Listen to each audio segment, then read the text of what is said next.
Here at Physio Matters, we think physio matters. Become a member today and access the biggest MSK library on the planet. Access at home, work or in the gym to make sure your CPD conditioning is elite. Physio-matters.com. More content than will fit on a deadlift bar.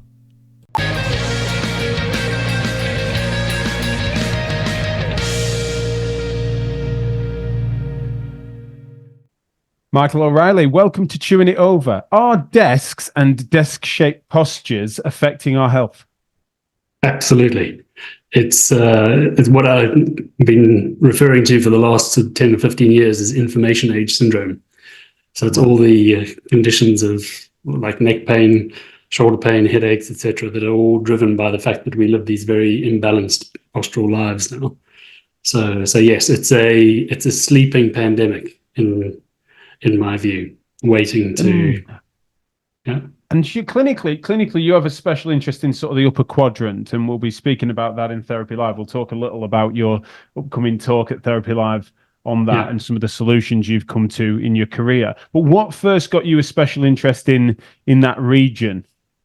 So there was two steps to it, really. Number one is when the first job I had in private practice in 1998, I had the privilege of working with a physio who was she specialized in necks and had contributed to a book on headaches, and she had been actually trained by Jeff Maitland. So I got really high quality education, hands-on input from early doors. But I guess the moment that really sparked my interest in necks was when I then come to the UK, and I was locuming at a hospital in Luton, and I'd seen this patient who had come to the department, having had about a year's journey of his initial problem was that he just couldn't get his hand behind his back, and he was an old Irishman, and he said, if you pinned a 10-pound note to the middle of my back, there's no way I could get it. He just could not get any hand behind back movement going at all. Right. And so he had some conservative input. He had an MRI. And what brought into the physio department was it was post-op physio after having had a shoulder arthroscopy. And I looked at the way he moved his neck, and I thought, well, he looks a little bit stiff going in that direction. So I thought, let me just have a feel of his C5 and 6. And so his movement has basically been unchanged for all of this last year of intervention. And so I thought, well, let me just have a feel of his C5 and 6. And felt it to be rather stiff, and so gave it a mode to loosen all up. And for the first time in a year, he went to full hand behind back. And I think I was probably only qualified for about 2-3 years then. So really, even though I've been purely outpatient hands-on, but still recently qualified and not very experienced, and this absolutely blew me away, that it could bring about such a profound change in one session. And I think that was then the thing that really got me on that road of, the neck is just an amazing part of the body, which has got so much to do, but is now what I've seen is actually so not very well understood. And there's a lot of people who are very fearful or apprehensive about getting involved in neck treatment, etc. So I guess that started me on the neck thing. And then as I've look to learn more and try and get better and better at treating necks and understanding them more, I've then realized that it is actually about the whole quadrant, and the neck is just one small piece in the puzzle. Sure, yeah. Well, it's the position of which when you think about the thoracic spine and the shoulder girdle, just to name two, that they are what put your neck into a position in space and time, right? So it'd be mad to think about without that. Biomechanically, we call it regional interdependence, don't we? Yeah. But before we get too deep into it, can you just give the listeners that might not know much about you a little insight into what it is you currently do? I mean, it's great you've just given us some of the history, which is really valuable. Yeah. But what is it you currently do, and including do tell us about OptiNet, because we're going to talk about that in a bit, I'm sure. But just tell us about how that came about as well. Okay, cool. So I spent 3 years locuming in the NHS, and then I worked as a department manager at a BMI hospital for a couple of years, and then thought, probably time to go and start my own practice. So we started our physio practice in 2005. And really from that point, I was in a privileged position. I was pretty much only seeing upper quadrant patients. And as the practice sort of grew around me, I was able to then specialize more and more in that. And so yeah, it's been a journey of just trying to find better, more effective ways to get better results now, but also better results in the longer term.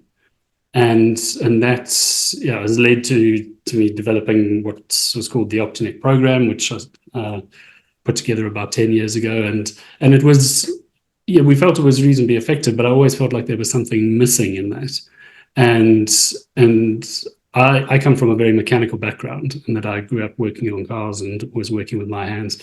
So I've always always looked at things just from a biomechanical perspective, and try to be constantly simplifying things from a biomechanical perspective. And then during lockdown was doing a video appointment with a patient, and she had a full-length roller at home. And she was a typical neck nerve patient, so one of those presentations where it's got aspects of both and it bounces between the two, etc. Right.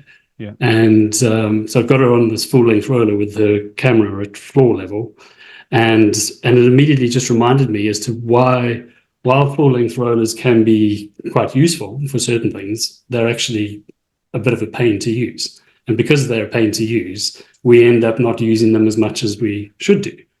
And so I then thought, well, if we can take some of the positives of this and but do away with the negatives, then we might be onto something that could have some use.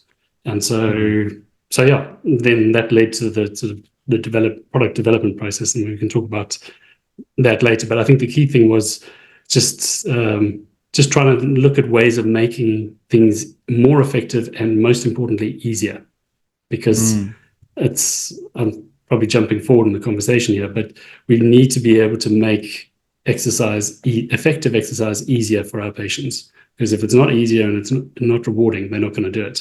And if they don't do it, they're not going to bring about a change. So sure. No, you're right. You are jumping ahead, but I don't mind it. Yeah. We can flag that for later in the conversation, because I definitely want to get there, because I just think it'd be probably be remiss if we got into treatment and management before we then sort of grounded what we feel is your take on the problem, both a societal one and on an individual level. Now, for the listeners, they are coming in. We're now casting live what probably is the third chapter, hopefully the third chapter of many. I doubt we're going to fall out on air of an ongoing conversation between you and I over the last 6 months or so, maybe even beyond that.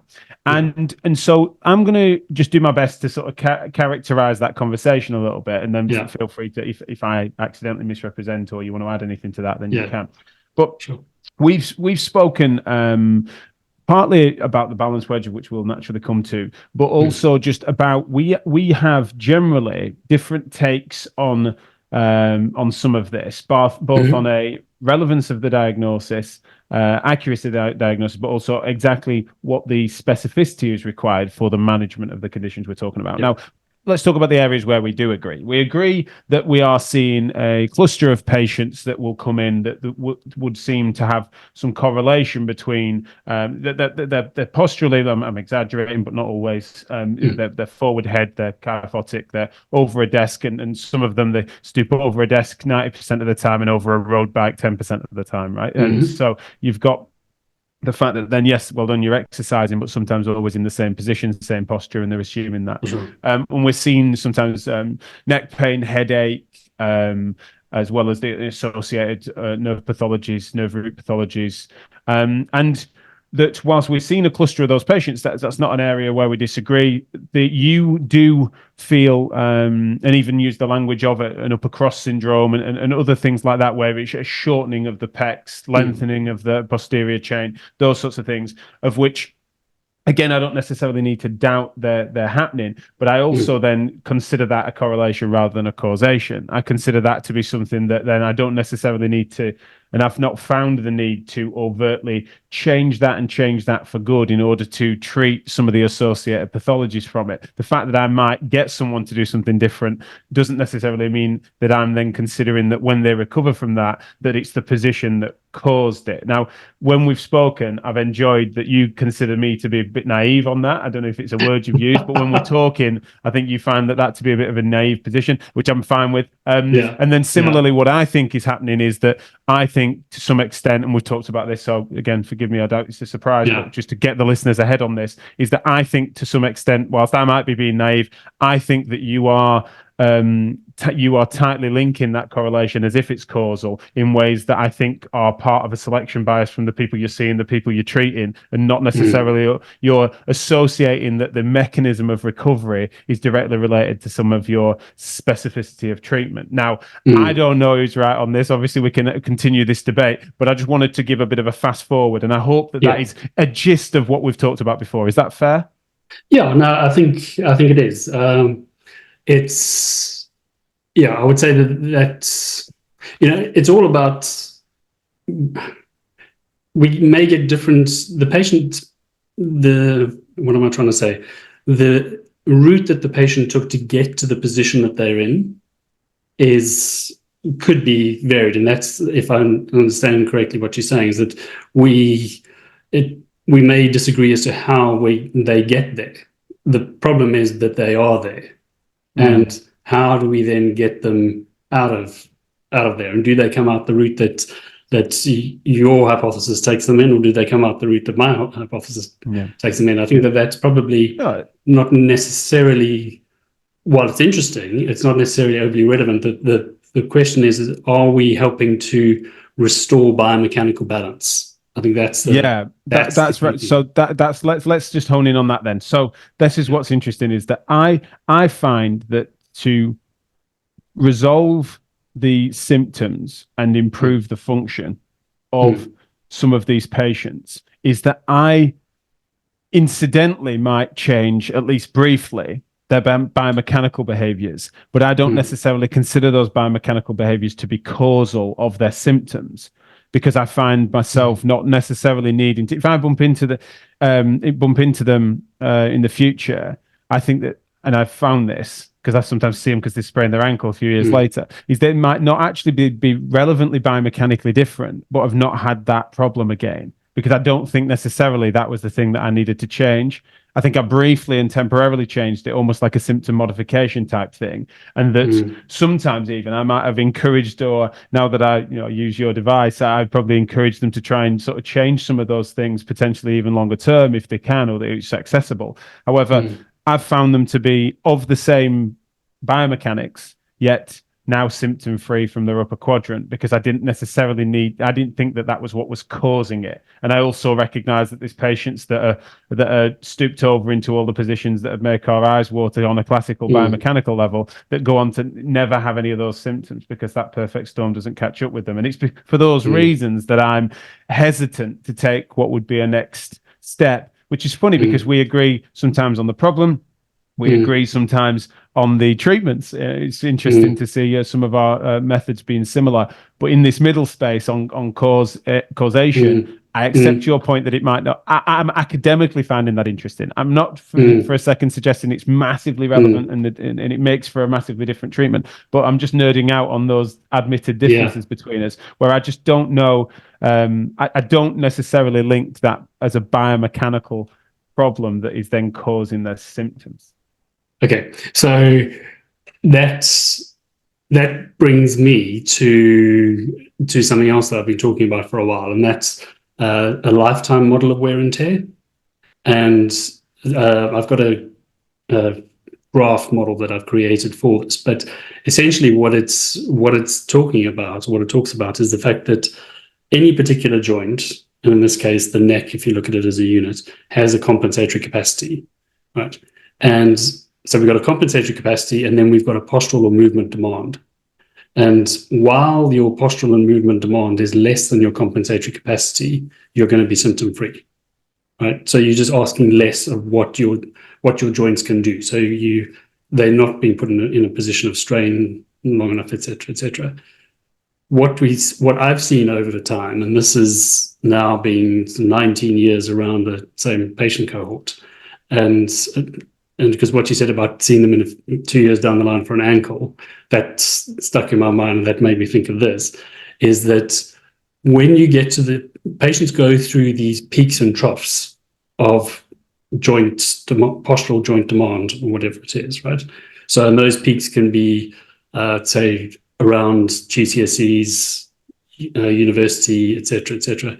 And then, so there'll be some things that cause this temporary increase in postural demand, which will then, once it then exceeds the compensatory capacity, I'm drawing lots of things in the air, but I hope you follow what I'm saying.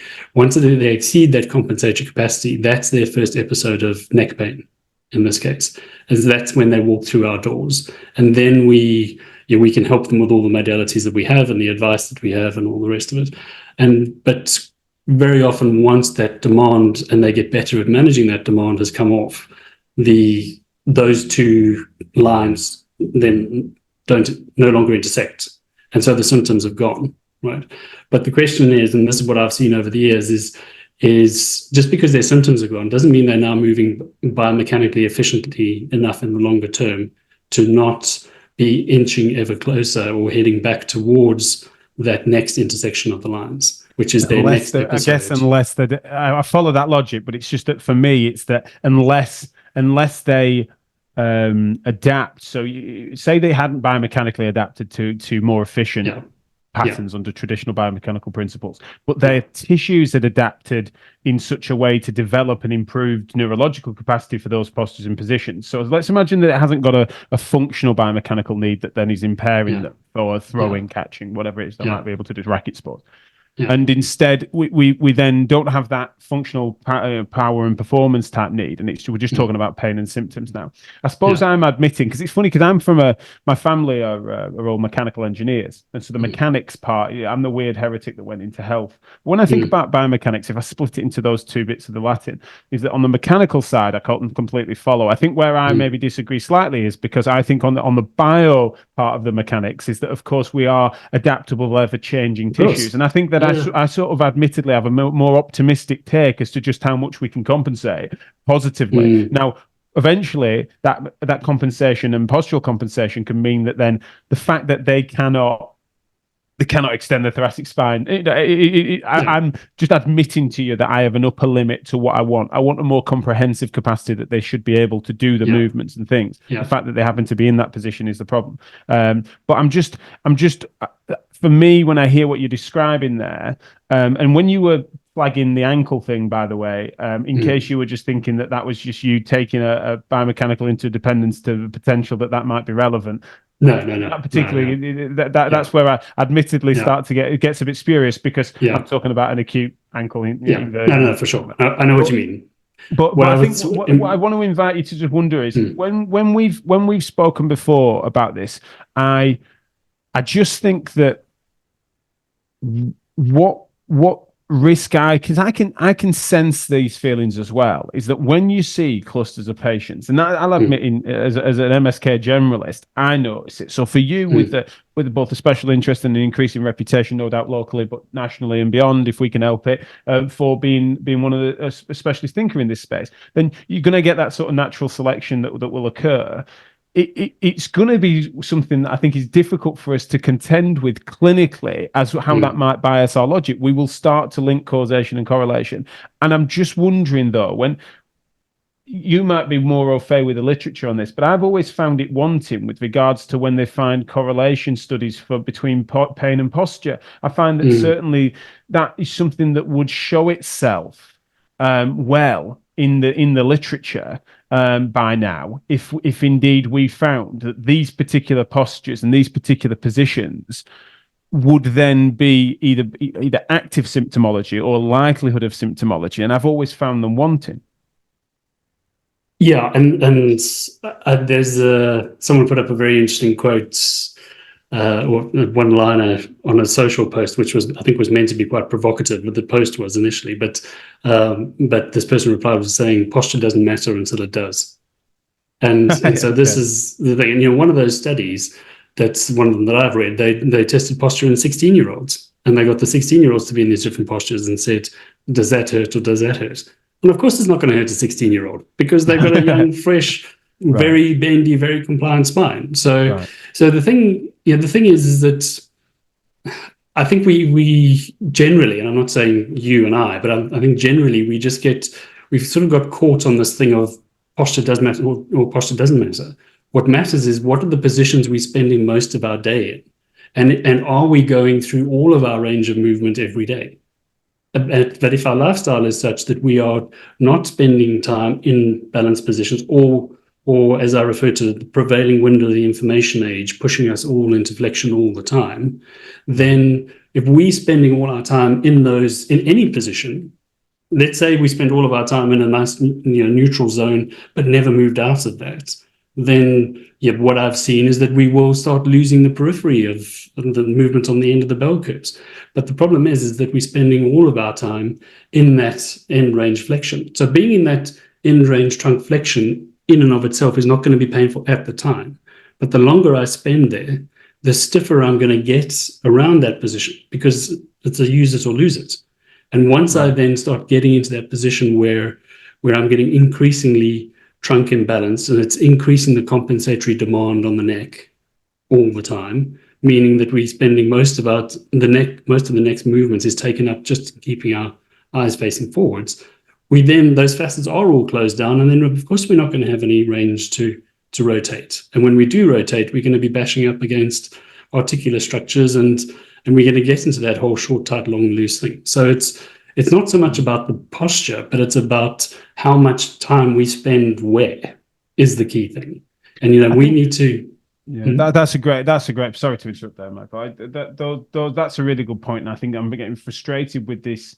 A recent generation of new graduates that have not done that are too dismissive of anything relevant and postural. And I did a teaching a group of them the other day where they were being really dismissive and stuff like that about posture ever mattering in any circumstance and stuff. And I said to them, like, surely you've done the whole sort of stoop over and rotate your neck type thing. They're like, no, I've not done that.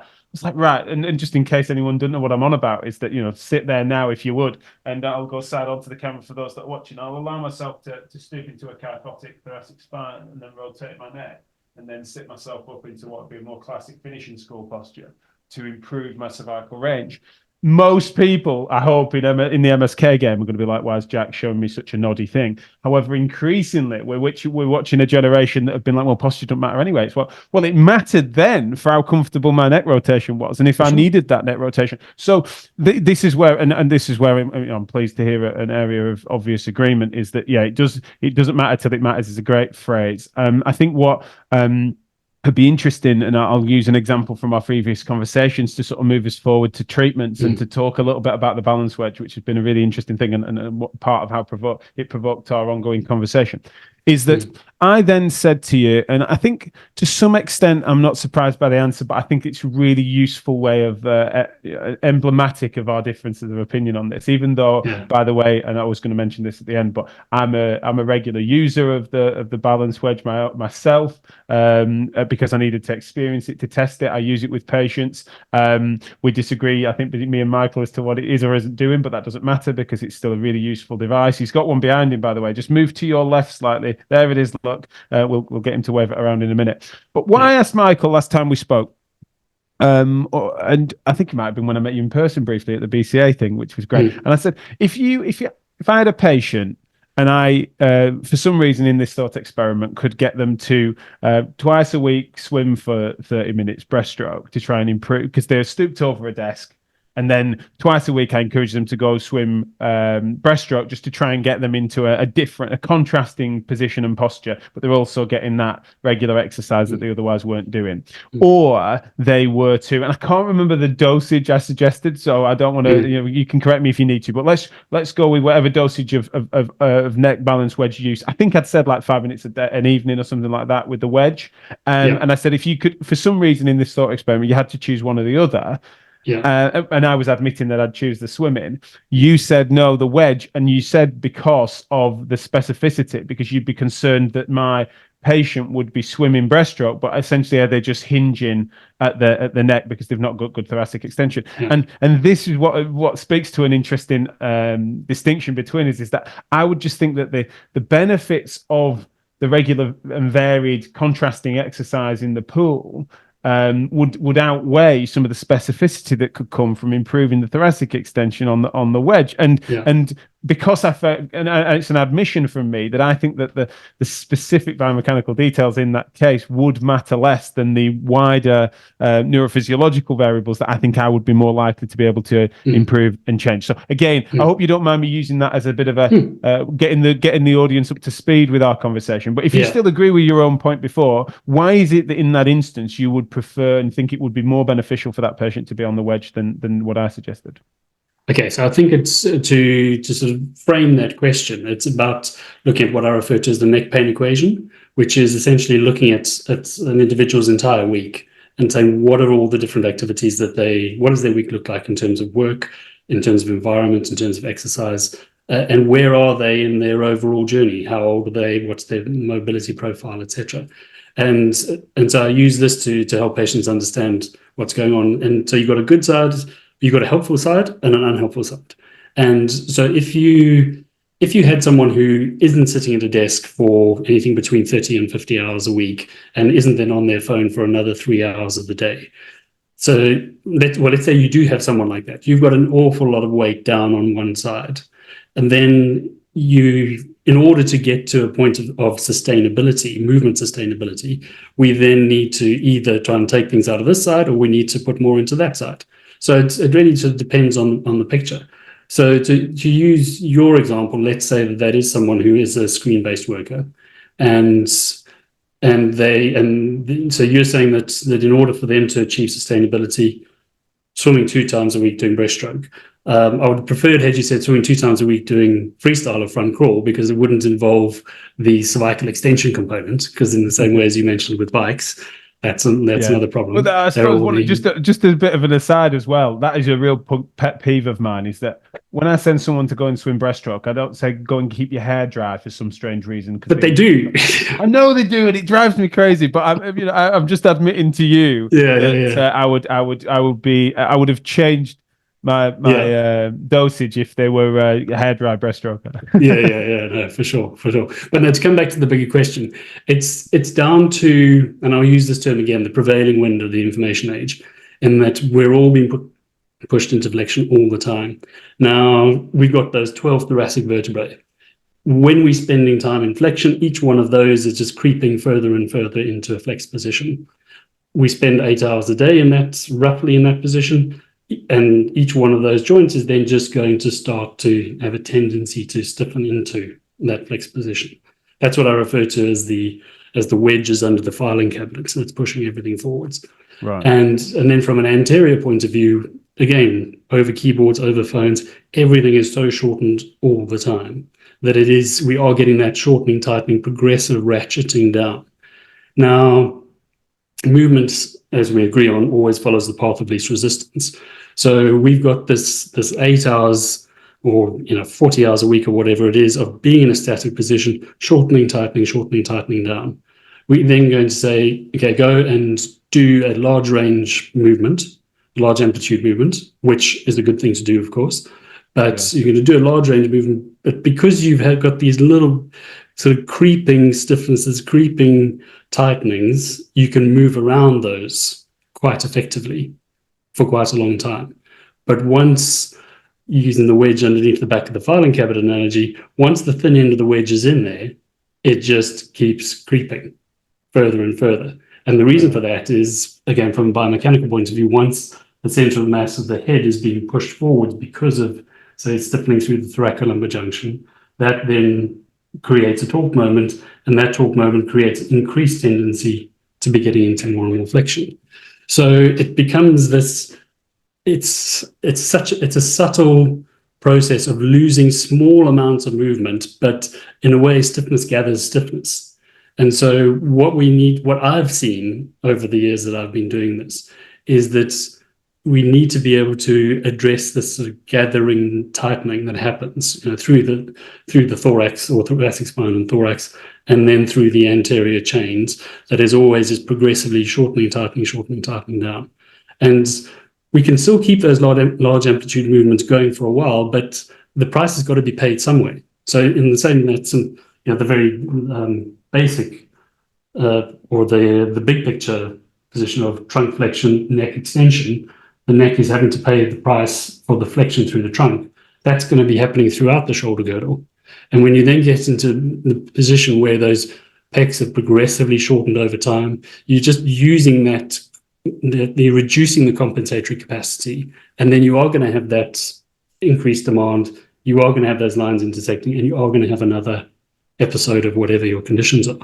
So, yeah, because like I mentioned earlier, I developed the Octaneck program, which was all about, so it was 10 exercises, and it was thoracic extension, rotation, all the rest of it. And patients got on well with it, and I found it reasonably effective, but it didn't stop this progressive shortening and tightening, because it's so it's the difficult. dosage, isn't it? Yeah, it's like you've said, I guess, the cumulative dosage of life compared to whatever it is you can give them.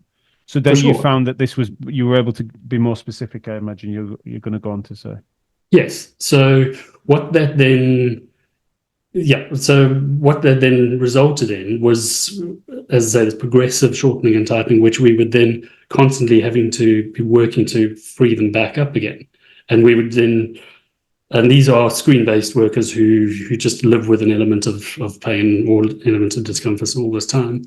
And so what I then, I suppose I kind of just, in a way, stumbled across it, although I was looking in that direction with the wedge, was this is something that gave us the ability to provide that additional energy input or that additional force input in order to reestablish thoracic extension and in order to get both the short and the long chain releases, so that we can restore that trunk balance. Because I've just to try and help my simple brain understand it, and then also put the message over to patients. I come back to this thing of the filing cabinet and the fact that posteriorly we're getting stiff through the thoracic spine, so that's a wedge under the back. Anteriorly, we're getting the shortening and tightening, ratcheting down the soft tissues. And it's so slow, the neck can compensate, and then it creeps and it creeps and it creeps and it creeps, and then to the point where the neck can no longer compensate. And that's when you get the headaches and the dizziness and all the rest. So that's all just the symptoms on the top, where the fundamental is this insidious creeping process. So we need to be able to help patients to remove the wedges and restore that thoracic extension segmentally, and not necessarily one level specific, but over sort of a 2 or 3 level segment, to be able to help them to restore that extension, and then also make it quick, easy, and effective for them to regain that whole anterior chain movement. But the very important thing in all of this is making it easy and making it immediately and tangibly rewarding, because it all comes down to, like you're saying, the dosing of the intervention or the dosing of the correction. And we get into the positions and the situations we are because of habit. We are, as we are today, is the sum total of all of our habits up until today. And if we're going to really be able to make a long-term change and improved outcome for patients, we have to help them change their habits, because otherwise we're going to help them in their short-term exacerbation, but their habits are going to push them back in the direction of the same problem again.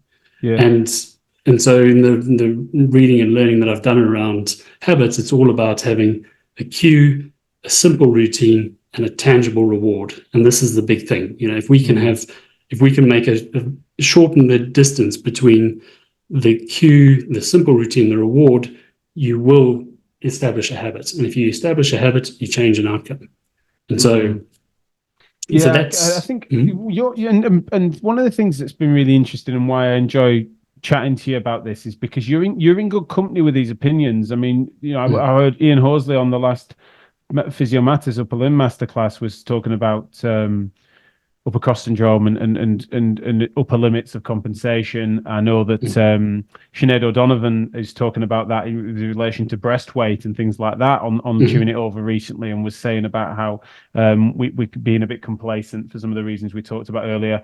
Obviously, admittedly, my work on this has been informed by Joe Gibson and Greg Lehman, who are more, I guess I would say, optimistic, potentially even naive like me, about our ability to compensate there, and also one of the reasons why we see it more in a accountant that's also a road cyclist compared to an accountant who's also a triathlete. The contrasting load demands and differences there mean that seems to attenuate some of that stooping, and so it's the balance. this is where it's going to be interesting. Can you just get the wedge from behind you? Or you might even have one with you quickly, but I just want the audience to understand what it is that we're talking about here. So this is the Optineck balance wedge, and it's a clever adaptation to a large form roller.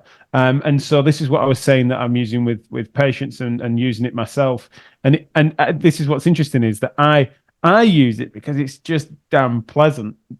I was like, exactly, really, and so therefore that is so useful, because there's so many of the things that we get people to do. I'm forever saying to patients, so I accept that this is a bit boring, but I need you to do this, or that this might be a bit uncomfortable and I need you to do this. And so when finally we can give someone something that is then I've never needed to they don't come in saying I'm hardly using it. It's something that then they are using it because they're finding it both pleasant and effective, and that is something that I'll admit to myself, and that speaks to what you're saying about how it needs to be usable. We can give people sort of slouching over correct type movements, and we can give them camel types. This is something that really does. I found it interesting how effective and how pleasant patients have found it, including myself. And so if people haven't got their hands on one, product in hand is super important with something like this. And fair play to Michael, he called me on that, and we had our first conversation. He said, just let me I'll send you one, just promise you'll use it. I used it, and then I used it with patients. He said, I'm sending you another one because I want you to, don't give this one out. You need to use it regularly. And the proof of the pudding's in the eating, because that is something that does help you to understand it. Think about creative ways to use it. Fair play to Michael and his team for coming up with various different educational tools, etc., to help give you more ideas as to how to use it that are useful for patients as well. Just before I let you go, I want you to just tell us a little bit about what insights patients our therapists are going to get at Therapy Live, because you're speaking on the contemporary adjuncts stream, which is a fascinating group of people that are recognizing that sometimes we need a bit more help than just rehab, and I think that this no doubt the wedge will come up there. But what have people got to look forward to for your talk at Therapy Live on the 8th of June? So when I talk on this, and when I train on this, I use the analogy of a tree, and so the tree, which has roots, trunk, and branches, and I talk about how we are seeing the fruit of this tree walking through our treatment doors. So patients with neck pain, shoulder pain, headaches, upper thoracic pain, etc. And so that's the fruit that's sort of falling off the tree. And in order to really make a difference to this, we need to understand what's the trunk and the roots of the problem. Because what they've got now is 9 times out of 10 something that started 6 months, 6 years, 5 decades ago. And what is really helpful is to understand what are the fundamental environmental drivers. So what is it about our information age living that then manifests in our movement patterns that then develops into these range of problems? So I contributed to a Frontline article probably about 15 years ago now on headaches. And the thing that I said then is that, the majority of cervicogenic headaches start in the trunk, start in the thorax, so your headache starts in the thorax. And because all of these things and all this complexity that we often see with these upper quadrant conditions all come back to a reasonably simple biomechanical pattern. And so I'm going to be talking about that. I'm going to be talking about so obviously what that pattern is, and obviously that's no secret that it's the upper cross, but trying to simplify it both from a treatment intervention point of view, but also then from a messaging to patients point of view. Right. And yeah, because the aim is all about, are we getting better results for longer for our patients? Are we helping our patients become mobile, happy, balanced, healthy 80-year-olds or not?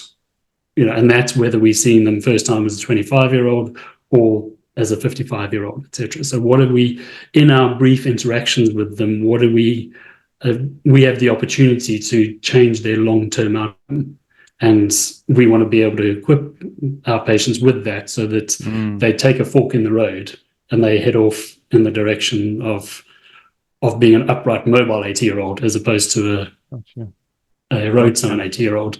Well, I think one of the things that, because there are people that are far more to the sort of radically posture dismissive side of me, that I definitely want to encourage to attend your talk and to think on these things again, because I think that the more I treat, the more I observe, the more I learn, the more I realize that we are unlikely to be able to have people playing tennis into their 70s and 80s if they've not got the ability to get into that range. They're certainly not serving. Whilst we, sometimes people can, especially in the advent of pickleball and stuff, they think, well, that's what my oldies are getting into. It's like sometimes they're doing that just because they can't serve anymore, and that's a shame. If they want to play pickleball, that's a different question. But if they're choosing to not do things, or nothing exists on their high shelves in their home anymore because it hurts, because we've just succumbed to that not mattering, it matters to them. And I think we need to be thoughtful and make sure we revisit this. So even though there are subtle disagreements about mechanisms of effect, etc., between me and you, and we can continue to have that, hopefully over a beer sometime soon, by the way. But I think that generally speaking, there is a problem. We need to define it better, but also some of the solutions of which you've come to, including by engineering the wedge, are exciting innovations. And I thank you for that. And I thank you for speaking at Therapy Live soon as well. It's a pleasure. It's a pleasure. Nice. How do people find out a bit more about you? What are your sort of social handles or your website? So on Insta, I'm the.neck.physio, and the handles for the balance wedge are at optineck_balance_wedge, and the website is optineck.com. Super. So, thank you very much for your time today, and we'll speak soon, no doubt, about this and many other things. All right. Excellent. Take care, mate. Thank you for the opportunity. Cheers. No.